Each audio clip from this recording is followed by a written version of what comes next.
I was told early on in my career, you're too much. Stay in your lane. You're not humble enough. Because of that alone, I'm very confident in who I am because I didn't ask to be born. I did not ask to look like this, talk like this, walk like this. I didn't ask for any of this. So I have learned, being an openly gay black boy from Detroit, Michigan, to embrace everything about me because I literally came into this world like, now what do I do, child?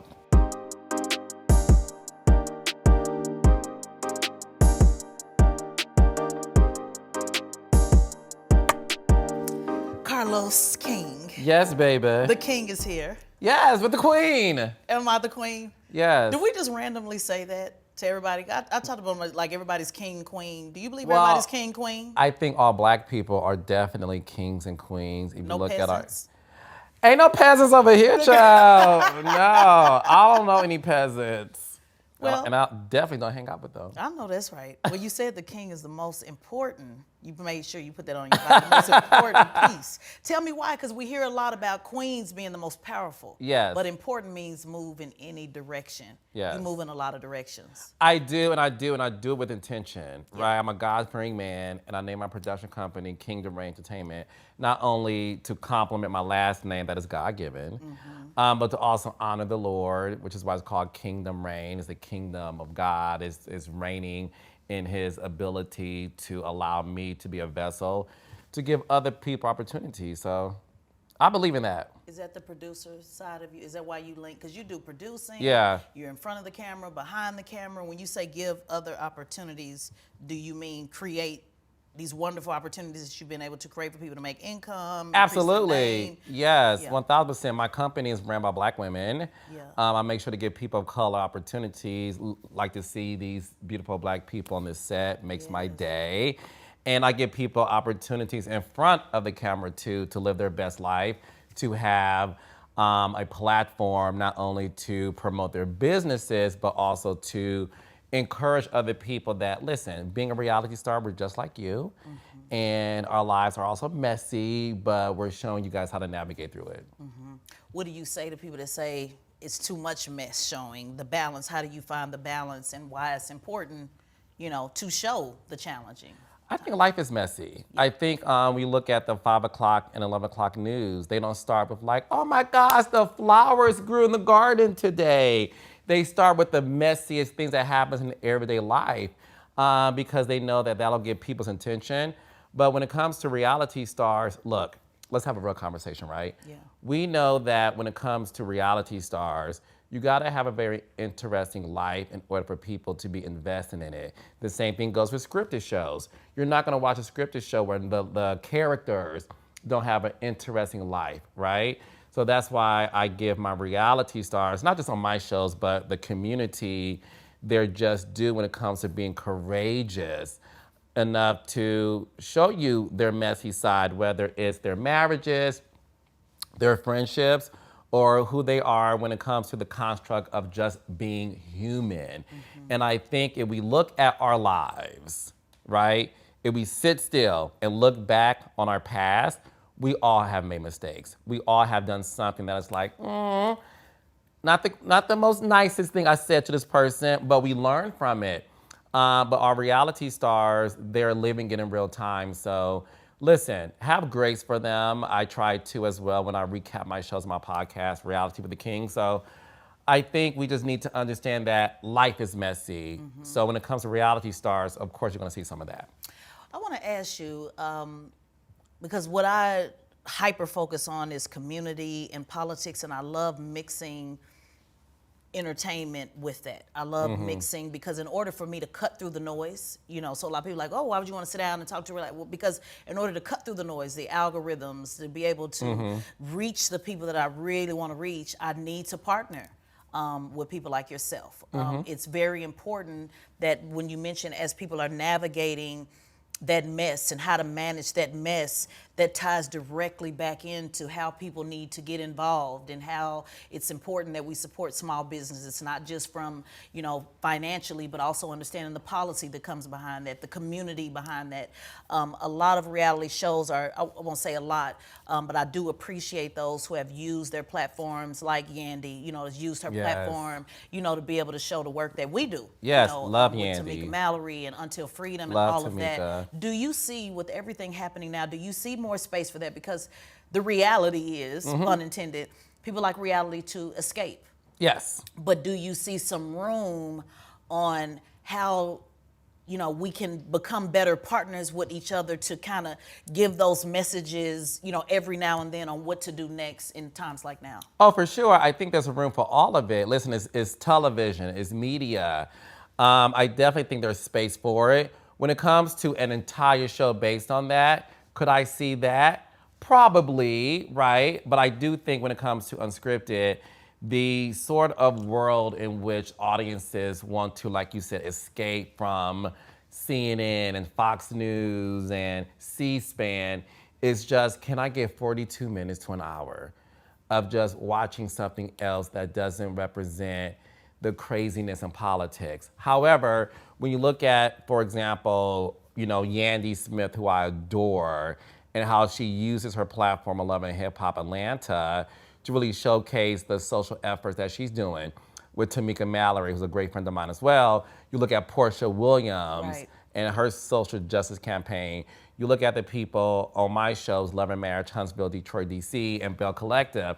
They use their platform to really talk about certain things. Bell Collective is in Jackson, Mississippi. There was a water crisis in Jackson that did not get a lot of mainstream press. Right. But on our show, we talked about that issue and we showed our cast handing out water bottles and raising money for the community. So there's definitely room for it. And when you have a platform like this, I do think it's necessary to show that. Yeah, even just a little bit every now and then. You have to. You have to embrace where we are in the world. On Love and Marriage Huntsville, we saw our cast do a lot of door knocking to get people to register to vote. So again, there's room for it. Do people want to see? Let's be real. Yeah. Do people want to see that in Every day. every Yeah, episode? right. No. Probably not. Yeah. But I think they enjoy the fact that we are conscious of addressing what's happening in the real world. Yeah. I was invited to host an event a few years back with on Breonna Taylor's behalf, and it was with Yandy and Portia. And I did not watch reality shows, so I didn't have a clue that just by hosting that event, that the blogs would say, oh, because they were challenging him at the time, saying, are you really doing it for the real reason? Are you really connected to it? And I just showed up to host, like, what the hell is going on? So just kind of being thrown into that world of, I guess, having negative criticism. Yeah.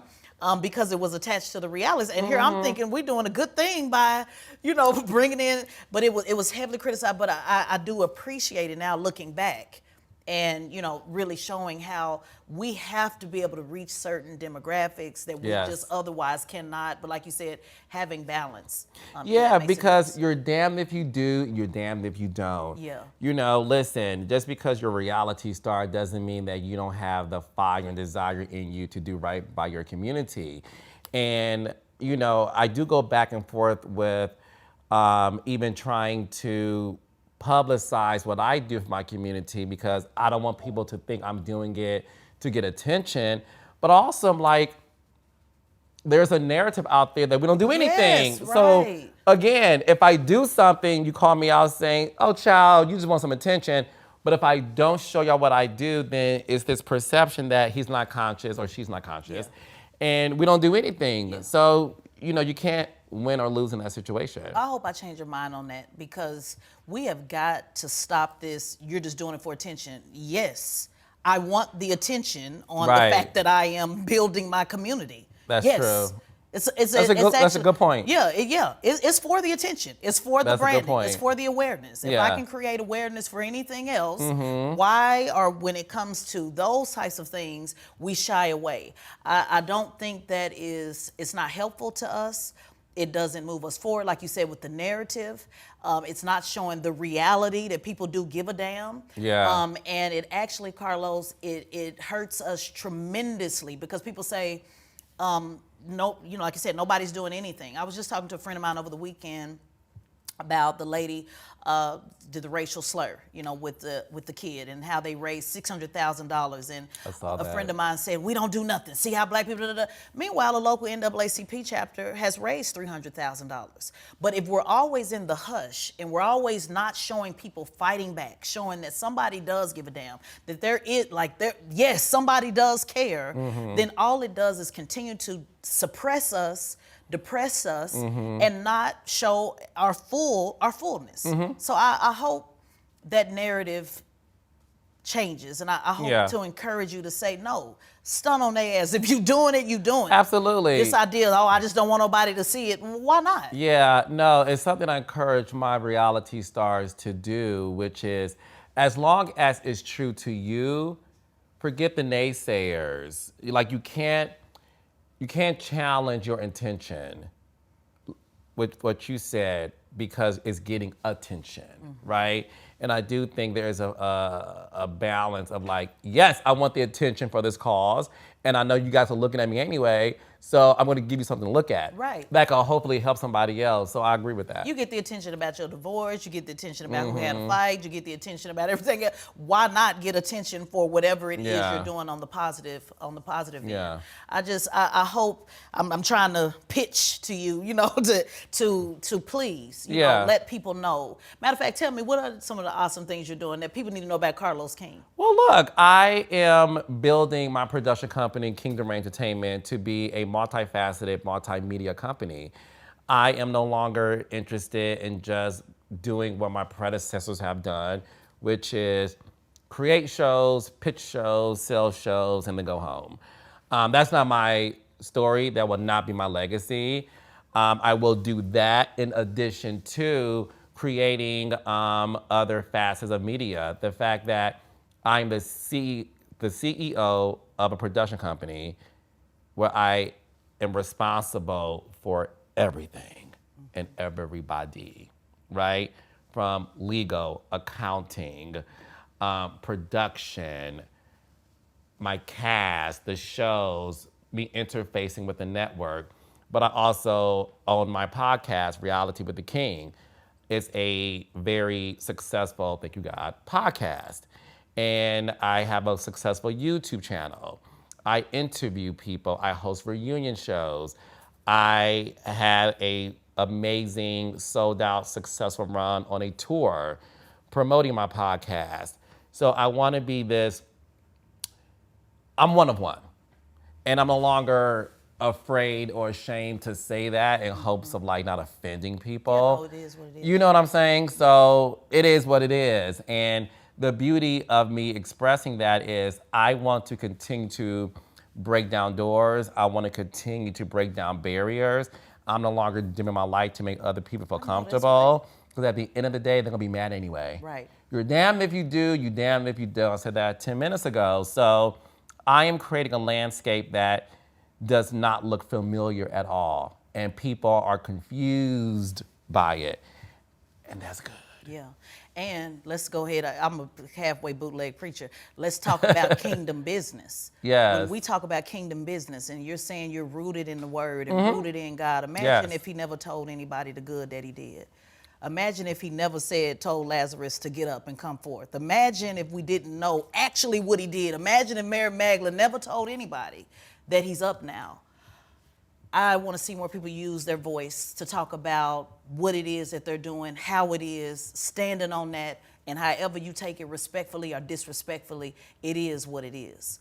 One of one, one of none. That's how the God I serve operate.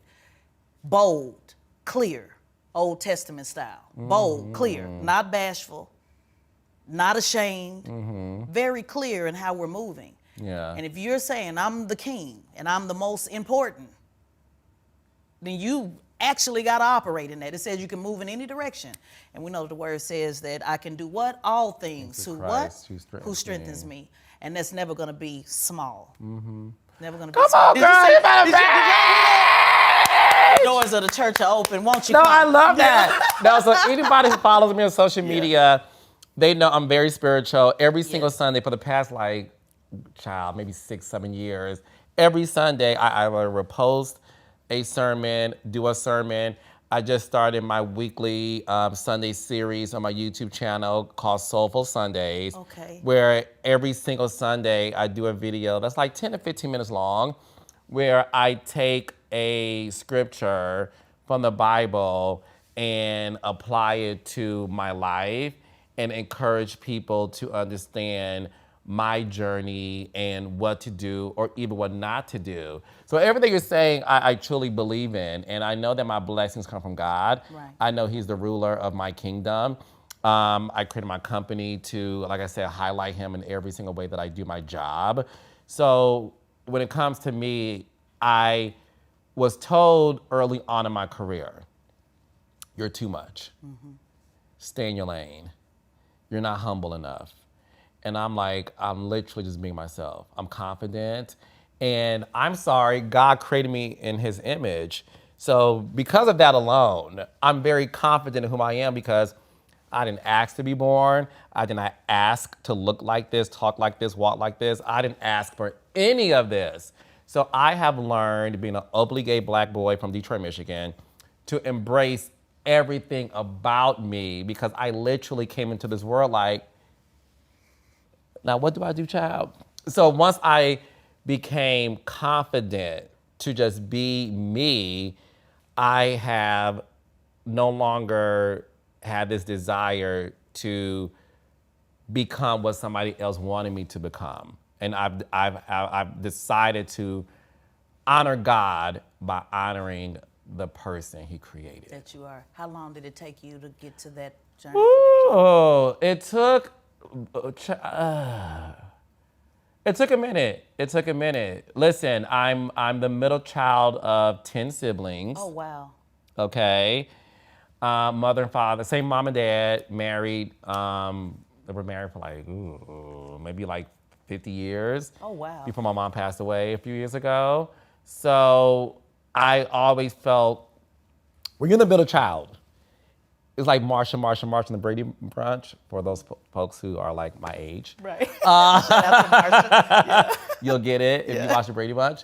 So being the middle child of 10 kids, I'm gay, and I haven't accepted that because back in the 80s, you didn't talk about it, especially with a black father whose nickname was Joe Jackson in the neighborhood because he didn't play no games, right? So I struggled with that. I struggled with my identity. I have these amazing brothers, and I'm nothing like them. I have these amazing sisters. I'm nothing like them. How many brothers and sisters? Just so you got 10, but it's 7 boys and 3 girls. Okay. Right, and I'm nothing like them. Right, and I knew that. So I tried to find myself, and I was that way for the longest time. And it wasn't until I was in my mid-30s that I said, excuse my language, fuck this. Yeah. I can't live my life with somebody else. I just can't do it. I can't do it. Because I've learned, especially in this business, when you have to answer to so many people who don't look like you and who are in secret competition with you, and you don't realize that until you hear the whispers of what they're saying about you. And you're like, I thought we were cool. And when you try to grow and you grow and you realize that your mentors that you thought were giving you great advice, they were actually giving you advice to be stagnant, to not surpass them. And that was a tough pill to swallow for me. And listen, I've been the only black person in many rooms throughout my career. I know what it feels like to fight for us in the room. In the room, right? Like, it's one thing to tweet about it. Right, it's another thing. They're my thing. Yeah. I'm in the room, being the only, saying, no, she ain't doing that. And she shouldn't do that. Because the white girl on the other show doesn't have to answer to that, so why does she? You know, my nickname growing up in this business, they were like, you are like Martin Luther King, Carlos. Like, you don't be playing when it comes to defending us. I'm like, no, no, like I don't play. So, you know, but that took me to finally have enough. And I'm constantly reminded of that. I just saw Sinners. Like, Oh my God. Yeah. Honey. Like it's so many levels I- to unpack. So many levels to unpack. thank you, God, Yeah. that in my 40s, I'm still able to be reminded of my purpose. Yeah. I'm still able to be reminded of the village that I come from. The messaging in that film resonated with me so much, being a Black owner of a company and having to constantly fight for what I deserve. You know, when you hear Viola Davis talk about people say I'm the Black Meryl Streep, but I don't get paid the same as she does. Right. And it's like, she's Viola Davis, leave her alone. Nobody says, oh, Meryl Streep, you the Black Dorothy Dandridge. Like, Right. so the comparison annoys me because I'm like, I'm Carlos King, baby. So I want to fight for us, and I want us to always have each other's back as we grow in this business. But you know, we're not always going to. We're not, and I'm are gonna tell you okay why. with that? I'm okay with that. We can talk about it spiritually. Yeah, so listen. Like, because that's the whole thing about sinners. Let's identify Go ahead. who is who. Yes. Let's identify. Let's just go ahead and pass the garlic around. In fact, that was going to be what my commentary. Yeah. Let's pass the garlic around so that we can see and expose who is really the bloodsuckers in our community. I just believe in it. I believe in Gideon's army. Yes. 300. I don't need 10,000. Yeah. I think, and I'm sorry to interrupt No, you. no, go ahead. But I think it's so critically important when we say, you know, we. One of my modules in the training that I do talks about it's not about we, it's about me. And I think we have to be very, I don't think I know, we have to be very comfortable. Spoiler alert if you haven't watched Sinners. We have to be very comfortable with being the one in the house with the stake of truth. Meaning that there's more on the outside than on the inside. We have to be very comfortable of standing assured of who I am, which you said would have took you 30 years to say fuck that.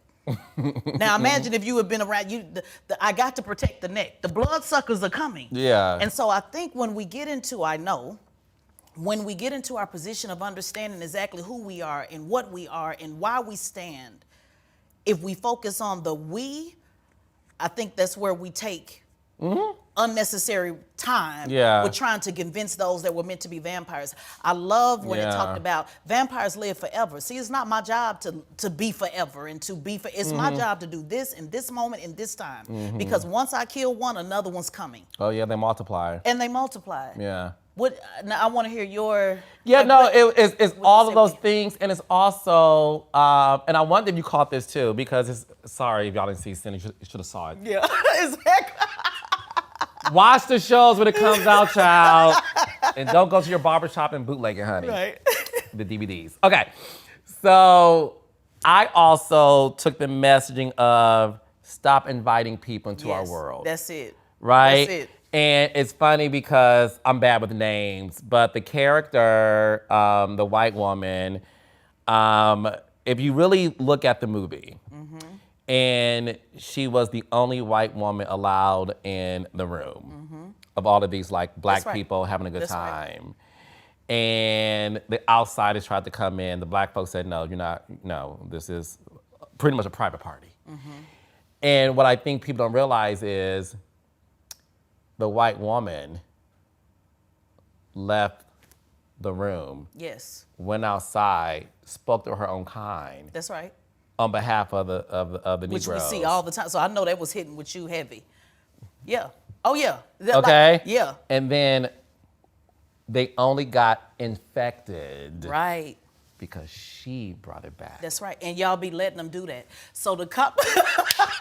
I said, y'all Yeah. So yeah. y'all don't get this? Yeah. It's like, Oh. y'all always feel like I need just one in, and The you barbecue. don't. Come to the barbecue. And even when he was saying, "Can't we all just be family? Can't we No, all be we the same?" can't No, we in most not. cases. Listen, and Yeah. it doesn't. And listen, I'm not saying it's everybody, but what I'm saying But is, it's a lot of y'all though. But this is this is my problem. Yeah. Let's have a real conversation. Black people are afraid Of standing alone. and upsetting the white man. That's right, which means standing alone. Right. Yeah, yeah. And they will rather diss us Right. to say, look at me.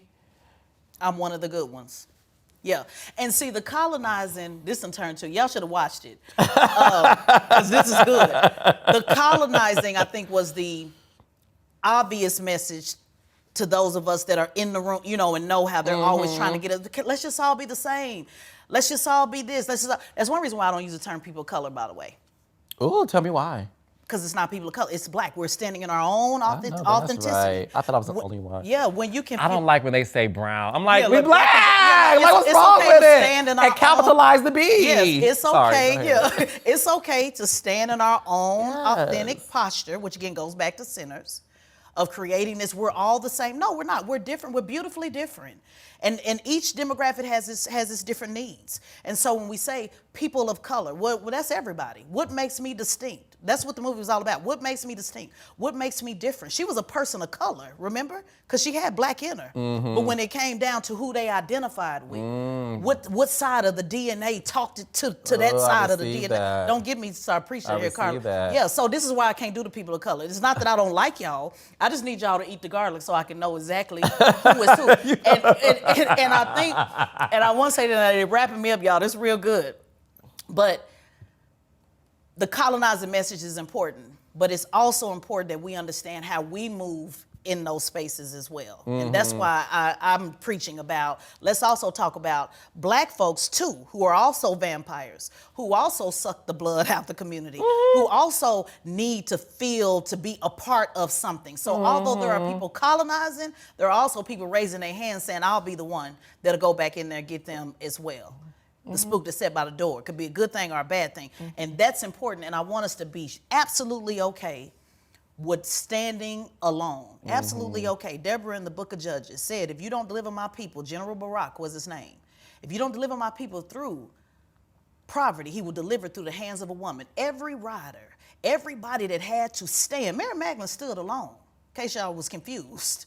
When all the disciples went and slept, when Peter denied him, when Judas betrayed him, it was Mary Magdalene that was standing by the tomb. See, that's when I think about sinners, because remember I said she was the best sinner.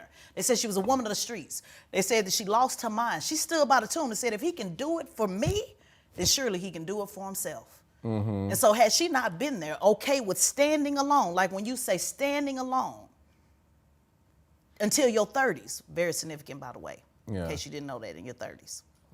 We know Jesus, that's when he was crucified, 33.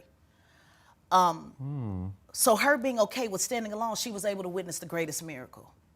And so although we look at that movie and we are definitely pointing out, how y'all colonize, how y'all take from our culture, we also have to be okay with understanding that there are still some of us that just can't go. And we got to be all right with that. Got to be all right with you just being over here.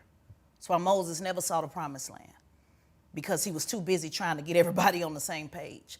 So I'm speaking that into you, Carlos. You should start a YouTube channel and preach. That's my advice to you. I should get on. But they said I'm called.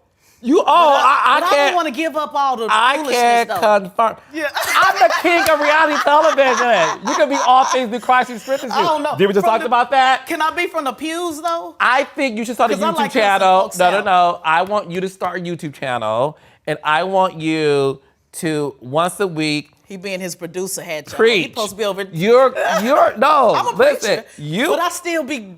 I like doing. You can do it all. Pews. You don't listen. That's the problem with us. That's the problem. We think pastors or people who got the word of God gotta have a prayer cloth. Not me. Gotta have their skirt down to the. Listen. I don't want to do the obedience. There's a certain level of obedience that I need. You have and I don't want it. to do it, Carl. I still want to be. You should do I it. like You cussing are. folks out. Just let me be from the pew. Whatever you want to do, child. I ain't gonna tell you how to do it. Says the I gonna tell you how to do it.